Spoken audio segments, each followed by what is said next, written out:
से 15 अगस्त की हार्दिक शुभकामनाएं। मंच पे विराजमान अतिथिगण, सामने मेरी बहनाएं, बच्चों, इनको भी मेरी तरफ से 15 अगस्त की हार्दिक शुभकामनाएं। और मैं मेरे बारे में क्या कहूँ, मैं धर्मवीर जी के बारे में कहना चाहूंगी। धर्मवीर जी आ जाओ।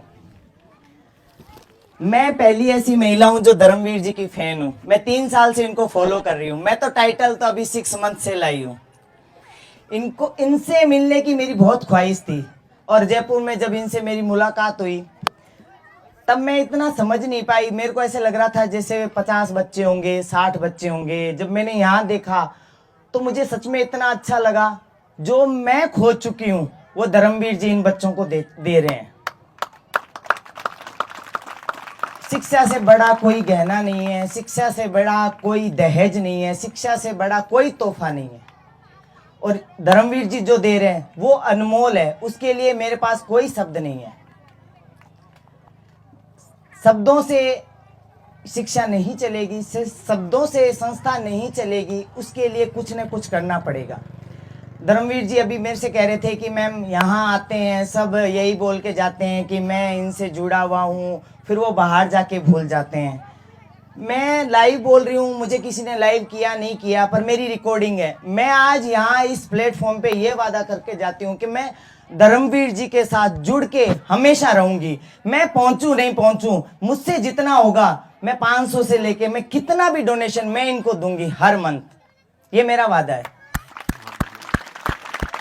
जरूरी नहीं है कि आप 5,000 रुपए दो, 5 लाख दो, 5 करोड़ दो, जितना भी आपसे बनता है। एटलीस्ट एक बच्चे की कॉपी तो आ जाएगी, एक बच्चे का पेन तो आ जाएगा। ये सोच के आप इनको दीजिए। मैं अगर इस संस्था के लिए मुझे हाथ जोड़ के झुकना भी पड़े तो मैं खुद शहर में निकलूंगी। मैं इस संस्था के लिए लोगों से मांगूंगी कि इस संस्था को आगे बढ़ाए। ये अपनी पाठशाला है, ये झुग्गी झोंपड़ी वाले बच्चे हैं। मैंने कभी किसी सरकार को नहीं कोसा, पर मैं ये कहती हूँ कि जो सरकार में बच्चों के लिए फंड आता है वो बच्चों तक नहीं पहुंच पाता। इसलिए धर्मवीर जी जैसे योद्धा पैदा होते हैं और इन बच्चों को आगे ले जाते हैं। इसी बच्चों में से कोई डॉक्टर बनेगा, कोई आरएस बनेगा, कोई आईपीएस बनेगा, तो आप ही के गांव के, आप ही के संस्था का नाम रोशन होगा। तो इसी प्रकार इनका सहयोग करते दीजिए। मैं इनको जो मेरी इच्छा है दे के जा रही हूं। मैं इनसे नहीं कहूंगी कि ये बोले मंच पे। मैंने जो लिख के देना था मैंने इनको दे दिया है। बस मैं ये वादा करती हूँ कि मैं हर महीने मुझसे जितना होगा मैं खुद पहुंचाऊंगी इनको पर्सनली। जितनी आपसे सेवा बनती है आप दीजिए। और मैं भी आप ही की तरह एक महिला हूं, आम महिला हूं। इंटरनेशनल बॉडी बिल्डर का खिताब जीता है। ये गेम पुरुषों का है, पर मैंने महिला होके इसलिए एक्सेप्ट किया है कि महिलाएं किसी से कम नहीं है। बेटा बेटी में कोई फर्क नहीं है। आज मेरे पापा है, मेरी दुनिया है, मेरी छत है। अगर इस दुनिया में मेरे पापा नहीं हो तो मेरा कुछ नहीं है। मैं हूं ही नहीं मेरे पापा के बिना। मैं जहां जाती हूँ मेरे पापा जाते हैं मेरे साथ में। आज मैं सीना चौड़ा करके चलती हूँ। मैं कहती हूँ बेटों के नाम से अक्सर पिता जाने जाते हैं। खुद को ऐसा बनाओ कि पिता अपने बेटियों के नाम से जाने जाए। अगर जिस तरह राजस्थान पर्दा प्रथा वाली परंपरा है, औरतें घूंघट में रहती है, अगर मैं ये सोच के आती तो मैं आज शायद यहाँ नहीं होती। अपने बारे में मैं क्या बताऊं, बाल विवाह सर्वाइवर हूँ, बहुत कम क्लास तक पढ़ी हूँ, बहुत कम एज में माँ बन गई हूँ। जिम्मेदारियां इतनी आ गई छोटी उम्र में। मेरे पापा को भी नहीं पता था कि मेरी बेटी आज इतने बड़े बोझ से गुजर रही है। क्यों? क्योंकि छोटी एज में मेरे भाई एक्सपायर हो गए थे। मेरे पापा पे पहले इतना दुख था कि मैं अपने पापा को जाके नहीं कह सकती थी कि पापा मेरे में ये चीज हो गई। ऐसा कोई काम नहीं है जो प्रिया ने नहीं किया हो। खेतों में बकरी चराई है, लकड़ी ढोई है, मजदूरी की है, सब काम किए हैं। कम एजुकेशन होने की वजह से, ओपन से स्टडी करने की वजह से मुझे कहीं जॉब नहीं मिल रही थी। पर पारिवारिक स्थितियां मेरी इतनी खराब हो गई कि मुझे काम तो करना ही था, झुकना तो मंजूर था नहीं। तो मुझे जिम में जॉब मिली। जिम में जॉब मिलने के कारण मैं अपनी इस फील्ड में अच्छा कुछ नहीं कर सकती थी। एक बॉडी बिल्डर बन सकती थी।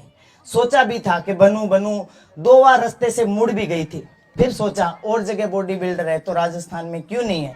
ये सोच के मैं आगे बढ़ी। मैं 3 टाइम मिस राजस्थान हूँ, 2018, 19, 20 मिस इंडिया प्लेयर हूँ। मैंने नेशनल खिताब जीते हैं और स्टेट लेवल पे भी मेरे को 4 गोल्ड लगे हैं, नेशनल में भी 2 लगे हैं। और इंटरनेशनल बॉडी बिल्डर मैं इसलिए बनी कि कोई भी कल को जिस समाज से, जिस सोसाइटी से, जिस बहुजन समाज से मैं आती हूँ ना, वहां ये लोग नहीं कहे कि क्या कर लिया, कौन सा झंडा गाड़ लिया तूने, कि भाई जब तक खून गर्म था तब तक तू स्टेज पे कूदती रही, जिस दिन तूने कौन सा जाके देश का नाम रोशन कर दिया। इसी के साथ मैं आज बाहर गई हूँ और इंटरनेशनल गोल्ड मेडल जीत के लाई हूँ। मेरा ये गोल्ड मेडल इन सभी महिलाओं को समर्पित है, इन बच्चों को समर्पित है। ये जाएं आगे, देश का नाम रोशन करें, आगे बढ़े। बाधाएं नहीं होगी तो आप जिंदगी में कभी नहीं बढ़ पाओगे, बाधाएं होगी तो आपका हौसला बुलंद होगा, आप आगे बढ़ोगे। आज मुझे 7 महीने हो गए, 7 महीने में मुझे जनता ने इतना प्यार दिया है, इतना प्यार दिया, शायद आज तक कोई भारत में ऐसा खिलाड़ी नहीं है जिसको इतना प्यार मिला हो। तो ये मत सोचिए कि कोई भी फील्ड छोटा बड़ा होता है, सब रिस्पेक्ट सब चीजों के लिए होनी चाहिए। अपनी मर्यादा में रह के जो भी काम करोगे, समाज आपको इतना प्यार देगा, जनता इतना प्यार देगी, देश आपको इतना प्यार देगा जितना आज आप मुझे खुद ही देख चुके हो। मैं नहीं पहुंचती, उससे पहले पहुंच जाते हैं। अभी ये देखो, ये भाई सरदार शहर से आया है, कोई राजगढ़ से आया है, कोई तारानगर से आया, ये मेरे को देखने आए हैं यहाँ पे। और हमेशा मैं इस चीज का फक्र करूंगी कि मैं राजस्थान की बेटी हूँ, भारत की बेटी हूँ, सर्व समाज की बेटी हूँ। मैं उस हजारों पिता की बेटी हूँ जो अपनी बेटी को आगे पहुंचाने का सपना देखते हैं, और मैं उन बेटियों को पहुंचाना चाहती हूँ। किसी न कारणवश नहीं पहुंच पाए तो 365 दिन 24 घंटे प्रिया हाजिर है। आप एक आवाज लगा के देखना, प्रिया कहां से कहां पहुंच जाएगी। उन बच्चों को लेके मैं आगे चलूं, ये मेरा मकसद नहीं है। मैं बीच में चलूं, आगे मेरी जनता चले, मेरा समाज चले, मेरी बेटियां चले, मेरी बहनें चले, बीच में तो मैं हूं। उनको साथ लेके चलना मेरा मकसद है, आगे चलना मेरा मकसद नहीं है। किसी भी चीज को हासिल करने के लिए जरूरी नहीं है आपके पास पैसा हो, आपके पास आत्मसम्मान हो, ईमानदारी हो, तो कोई भी आप हौसला ऊंचा रखें, आपको आज नहीं तो कल मुकाम हासिल हो जाएगा। घर से लेके बाहर तक कोई भी काम महिलाओं के बिना संपन्न नहीं होता। मैं कहती हूँ आज इस भाई का साथ दीजिए। ये भाई एक दिन उन सब घर में झुग्गी झोंपड़ियों में बैठी हुई बहन बेटियां महिलाओं को यहाँ पहुंचा देगा कि आपने कभी कल्पना भी नहीं की होगी। इनकी शुरुआत बहुत अच्छी है। ये चाहते तो अपनी नौकरी तक सीमित के रह सकते थे, ये चाहते तो अपने घर तक सीमित रह सकते थे। इन्होंने एक बच्चे को निकाला। इनकी कोशिश आज हजारों बच्चों को बाहर ले आई है। और एक तरह के देखो आपके सामने ये सारे बच्चे हैं। मैं प्राउड फील करती हूँ कि मैं अपनी पाठशाला में हूँ। मुझे 6 इन्विटेशन है, इंटरनेशनल स्कूल के इन्विटेशन है, एस के जो बहुत बड़ी है, 12th तक है। उन्होंने कहा था आपको विशेष अतिथि के तौर में बुलाना चाहते हैं। मैंने साफ मना कर दिया कि मैं धर्मवीर जी की पाठशाला जाऊंगी। इसलिए नहीं कि मुझे कोई फेम चाहिए, मेरे पास फेम बहुत है, इसीलिए कि मैं अगर 2% भी इनको योगदान दे पाई, मेरे शब्दों से फर्क पड़ता है, तो मैं बिल्कुल इनसे जुड़ के मैं इनको आगे ले जाना चाहूंगी और आगे मैं इनसे जुड़ के रहना चाहूंगी। मैं इस टीम का मेहमान नहीं बनना चाहती, मैं इस टीम का हिस्सा बनना चाहती हूँ। तो इसी शुभकामनाओं के साथ में मैं फिर से आप सभी को 15 अगस्त की हार्दिक शुभकामनाएं देना चाहती हूँ। और इसी तरह आप आगे बढ़िए, मेरे लायक कभी भी कोई काम हो तो जरूर बताना। धन्यवाद।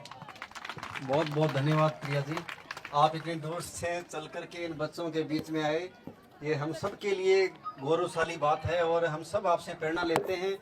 और ये तमाम जो महिलाएं जो यानी सामान्य घर से भी हैं और जो बिल्कुल जो एकदम रेयर कंडीशन में रह रही हैं, तो वो भी प्रिया जी से ये अपन सीख ले सकते हैं कि देखो कोई घूंघट नहीं है, हैं फिर भी आप समझते हो कि घूंघट में ही लाज शर्म सारी छुपी हुई है, तो ऐसा बिल्कुल नहीं है। आज प्रिया जी को कितना प्यार मिल रहा है, कहाँ कहाँ घूम रही हैं। ऐसे ही आपकी ये सारी बेटियां हैं, ये भी ऐसे ही बढ़े, खूब खेलों में नाम कमाएं। इनको कहीं किसी प्रकार की बाधा उत्पन्न मत करना, कोई सोसाइटी के नाम पे या परंपरा के नाम पे। हमारे तो क्या समाज में ही ऐसा है, ऐसा जो चलता है ज्यादातर हमारे तो समाज में ऐसा ही है कि स्वाद खाना बनाना ही वो नहीं है हाउसवाइफ का नियम। चाहे मृत्यु बोध हो तब भी कहते हैं कि हमारे तो समाज में है साहब। अरे समाज में सबके था, हमारे वाले माँ बाप हैं वो भी अनपढ़ ही तो थे, वो भी अनपढ़ हैं, वो भी एकदम खुडियों में एकदम झोंपड़ों में रहे हुए हैं। लेकिन थोड़ी थोड़ी धीरे धीरे समय के हिसाब से उनको एक सूझ आई, एक या महसूस हुआ कि इन बच्चों को तो अपन तो अनपढ़ रह गए, इनको पढ़ाएं। तो उन्होंने हमको कैसे जैसे करके पढ़ाया और हमारी सारी ज़रूरतें पूरी की। खुद दुख पाए लेकिन हमको पढ़ाया। तो आज माँ बैठी है यहाँ पे, तो यानी इनका जो कर्ज है, इनका जो सीख है, वो अपन कभी चुका नहीं सकते। ऐसे ही उम्मीद करेंगे कि जिनके बच्चे आज भी पढ़ाई से वंचित हैं, चाहे आपके समाज से हो, चाहे विद्यासर में बैठा हो, चाहे मानगढ़ में बैठा हो, चाहे ढाडर में हो या कहीं भी हो, चाहे आपकी रिश्तेदारी में कैसा भी क्यों बच्चा क्यों ना हो, लड़की क्यों ना हो, उनको मजदूरी में, छोटी सी बच्ची को मैं देख रहा हूँ, सुबह ही वो कोमल है, वो मजदूरी करने के लिए जा रही थी, इन्हीं बच्चियों के साथ वाली है कि नहीं जीवनी। तो वो उनको देखा तो बड़ा मान से देखो ये बच्ची है, क्योंकि उसका पिता शराबी है। ये अपन सबको ध्यान रखना पड़ेगा कि उनकी शराब की पूर्ति इन बच्चों से नहीं करवानी है, इन बच्चों को पढ़ने देना है। आप दुख पाओ तो थोड़ा दुख तो पहले से ही पा रहे हो, थोड़ा सा और पा लो, लेकिन इनको पढ़ाओगे, ये सक्सेस हो गए तो आपको बड़े सुख के दिन देखने पड़ेंगे। जैसे आज प्रिया जी के पापा को देखने पड़ रहे हैं, मेरी माँ को भी देखने पड़ रहे हैं और अपने तमाम साथियों के जो माता पिता, उनको खुशी हो रही है कि आज सब अपने जो बच्चे हैं कुछ अच्छा कर रहे हैं। तो इनको पढ़ाइए, अपने रिश्तेदारों में तक भी पहुँचिए, जितने भी वंचित हैं, ये यूपी एमपी के भी बैठे हैं, जो घुमंतु जीवन है, 2 महीने कहीं मजदूरी मिल गई तो बच्चों को साथ में लेके चले गए, पढ़ाते नहीं हैं। यहाँ आ गए तो यहाँ बस बच्चे साथ में घूमते रहेंगे, छोटे बच्चों को खिलाते रहेंगे, पढ़ाई की तरफ नहीं जोड़ेंगे। तो इनके लिए तभी ये प्रयास कर रहा है कि ऐसे बच्चे जो घुमंतु जीवन है, जिनका मजदूरी में बच्चों को साथ लेकर के वो जाते हैं, तो उनके बच्चों के लिए यहाँ हॉस्टल बने, लड़कियों का भी बने और लड़कों का भी बने। अमूमन अपन देखते हैं कि या तो कहीं लड़की का हॉस्टल होगा सरकारी स्तर पे, या किसी प्राइवेट पे तो पैसों का वो वहन कर ही नहीं पाते, तो सरकारी स्तर पर भी है तो वहाँ कहीं लड़कियों का अलग है, लड़कों का कहीं अलग है। और यहाँ आपने देखा कि लड़कियों, इनका जो एडमिशन कराने के लिए बहुत ज्यादा जटिलताएं हैं, क्योंकि इनके पास कोई कागजात नहीं होते। अपन सरकारी स्तर में किसी हॉस्टल में कराते हैं तो उनको प्रॉपर हर काम कागज, उसके जो प्रॉपर जो कागज होते हैं वो सारे कागज चाहिए, और ऑनलाइन वो उनका एडमिशन होता है। हालांकि वो भी करवा रखा है। अभी 5 बच्चियां कस्तूरबा हॉस्टल में डाली हैं, तो या तो यहाँ आई हुई हैं, 500 प्रोग्राम भी किया उन्होंने, तो वो वहाँ रह रही हैं, बड़ा उनको आनंद आ रहा है, बहुत ही अच्छे से पढ़ रही हैं। सरकारी गर्ल्स बागला स्कूल है, उसमें उनका एडमिशन हो रखा है। तो बच्चियां बढ़ रही हैं और प्रयास अपनी पाठशाला का ये है कि इनको, और जो शुरुआती जो स्तर है उनमें ऐसे बच्चों का, कई बच्चे ऐसे भी हैं जिनके माता पिता दोनों ही नहीं है, कोई दादी के भरोसे रह रहा है, कोई नानी के भरोसे रह रहा है, या किसी के पिता नहीं है, या किसी के पिता छोड़ करके चले गए, या किसी के पिता बहुत ज़्यादा शराबी हैं, जिनको अपने बच्चों की पढ़ाई से कोई मतलब नहीं है। तो ऐसे तमाम जो इनके जो अभिभावक हैं, उनसे, अपन बच्चों से भी ये बार बार कहते हैं कि आप भी अपने जो रिश्तेदारी में हैं, जैसे जो बड़ी लड़कियां समझदार हो गई, जो हॉस्टलों में जा रही हैं, उत्कर्ष जो गुरुकुल में 3 बच्चे 10वीं पास करके यहाँ आए हैं, तो इन सबको बोलते हैं कि आपके रिश्तेदारों में भी जहाँ ऐसे वंचित बच्चे हैं तो उनको भी जोड़ो, उनको भी लेकर आओ, उनको भी अपने ऐसे हॉस्टलों में डालेंगे, जितनों को अपने पास रख सकते हैं यहाँ अपने पास रखेंगे और अच्छे से आगे बढ़ाएंगे। इससे शिक्षा के माहौल को अपने को और ज़्यादा बढ़ाना है। और प्रयास ये है कि हजारों लाखों ऐसे वंचित बच्चों को अपन ये पाठशाला अपना एक यहाँ केंद्र बने, और इस केंद्र को लेकर के अपना अच्छे अच्छे समाज सेवी जो अपने जो साथी हैं, जो ये जो आप देख रहे हैं, जो सुरेश है, ये लोहार जाति से ही आता है। लोहार यानी लोहारों में कहाँ पढ़ते हैं, जनजाति टाइप जीवन है। देखो, सबसे बड़ी बात, एक बात बताऊं मैं, इन्होंने वो बात बताई है, मेरे को याद आ गया। जातिवाद एक बहुत बड़ा गुनाह है जिसको लोग मानते हैं, वो इन्होंने खत्म कर दिया है। कितनी बड़ी बात है, इन्होंने जातिवाद खत्म कर दिया है। अगर ये जातिवाद मानते तो आज ये बच्चे यहाँ नहीं बैठे होते। और जीवन और मरण सबके घर में होता है। जो आप मृत्यु भोज का पैसा है, जितना भी हो, आप यहाँ दो, आपकी वजह से कम से कम बैठने के लिए बेंच आ जाएगी, कमरा बन जाएगा। जैसे वो मेरा भाई है अनिल चिरानिया, वो अपने बेटियों के बर्थडे पे, खुद के बर्थडे पे यहाँ आता है, तो मैं आज उससे यही कहूंगी कि भाई, खाना वाना से पेट भर जाता है, पर तू ऐसा करना, जितना भी खाने के लिए दे रहा है वो यहाँ दे देगा, पैसा देगा ना भाई, आजा। तो ऐसे ही जैसे ये अपने चांदना सपेरा हैं, तो ये जोधपुर के पास से हैं, और इनमें सब में सेवा का भाव भरा पड़ा है। अपने ये जो सुमित का साथ, तो शुरुआत से ये, मैं गांव जा रहा था तभी बस में हो गया था। सुमित हैं, अपने साथी ओम प्रकाश हैं, तो इनका तू आज साथ से तो शुरुआत बर्थडे से पे ही है। खाने के पैसे नहीं देगा, यहाँ जितने पैसे होगा इनके काम के लिए देगा। इनको दे दूं, आपने बोल दिया। हाँ तो तू बोल दे ना, तू बोल, मैं तो बोल ही रही हूँ। भाई तू जो तेरे जन्मदिन के पैसे है ना, खाना नहीं खिला के वो दे देगा इनको। बिल्कुल, जो भी मेरा बर्थडे या फिर घर में किसी का बर्थडे, ट्यून्स बेबी है उनका बर्थडे, तो सारा सेलिब्रेशन कैंसिल और उनके जो भी होगा वो यहाँ पे शुरू। और उनके बहुत पहले धन्यवाद। जन्मदिन से यहाँ से जो मेरे के जैसे प्रकृति का नियम है, ट्यून्स बेबी हुए हैं, उनमें एक बच्चा और एक बच्ची है, उनके पहले जन्मदिन से ही मैं यहाँ से जुड़ा हुआ हूँ धर्मवीर भाई साहब से पहले से। बिल्कुल, पहले आप कई बार आए हुए हैं।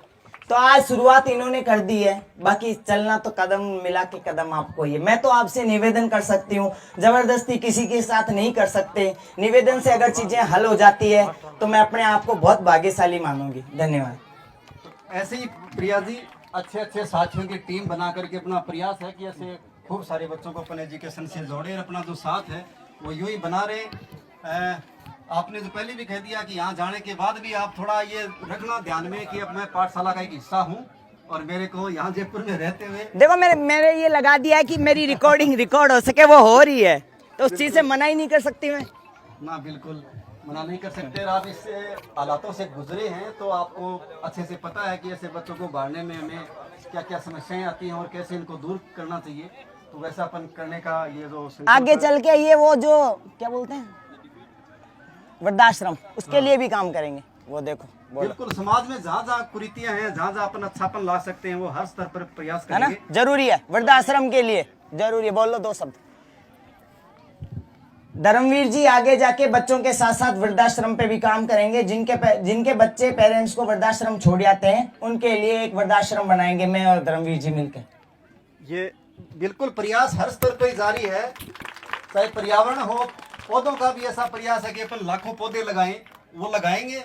एक बार ये आधार है, ये थोड़ा मजबूत हो जाता है, उसके बाद में प्रयास हर स्तर पे सामाजिक में अपन जो जो बेहतर कर सकते हैं हर स्तर पर करने का प्रयास करेंगे। प्रिया जी आपका बहुत बहुत स्वागत है, आप आए। ये बोलो। अपने इन बच्चों को तैयार ही ऐसा करेंगे कि आगे से वृद्धाश्रम बनाने ही नहीं पड़ेगा। बहुत बढ़िया, बहुत ये बढ़िया। भी क्या बात है। प्रिया जी मैं बताऊंगा इन बच्चों को ऐसे तैयार करेंगे कि आगे की पीढ़ी के लिए वृद्धाश्रम बनाने ही नहीं पड़ेंगे। अपन कितनी भी कोशिश कर ले, केरल सबसे एजुकेटेड एरिया है ना, आपको मानते हो ना, किसी की वहाँ पे जय-जयकार सबसे नहीं ज्यादा वो है। होती और कोशिश करने वाले की कभी हार नहीं होती। अब मैं निवेदन करना चाहूंगा। कैलाश जी अपने ये निर्माण का काम देखते हैं प्रिया जी, और साथी भी हैं, सहयोगी हैं, शुरुआती काफी लंबे समय से जुड़ाव है।